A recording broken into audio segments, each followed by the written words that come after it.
concessions just to get it passed that we would never make today. And I think that's true for any piece of legislation.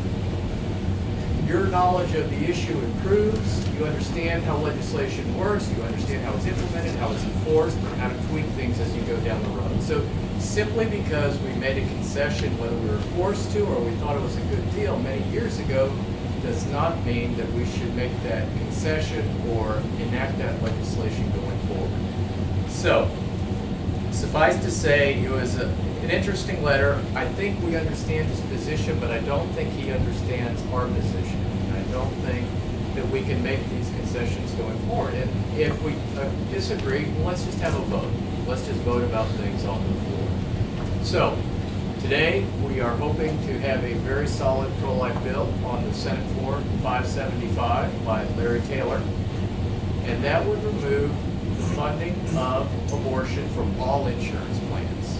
The Obama exchanges, government insurance, and private insurance. It is a rock-solid piece of legislation. Larry Taylor is to be commended for hearing it. It passed out of committee, and we expect it to pass on the floor of the Senate. And this would be the first pro-life bill passed out of either chamber, which is a sad statement when you consider that probably 700, 800 bills have already passed both chambers, and not one pro-life bill has passed out of either chamber. I stood before you last week and said not one bill has passed. Another week has passed, and yet no bills have passed. However, we're expecting to pass at least one pro-life bill out of the Senate today, and there's more legislation on the horizon, but we're quickly running out of time. All bills have to pass out of their respective chambers where they originate by May 14th.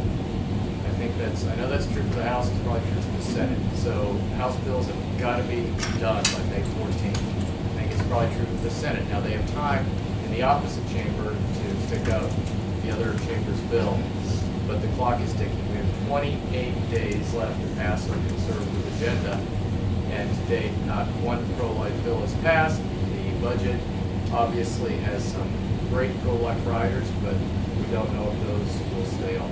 So 4 weeks to go, a lot of work to get done. There's some great pro-life legislation that is still viable, and we're hoping to see passage.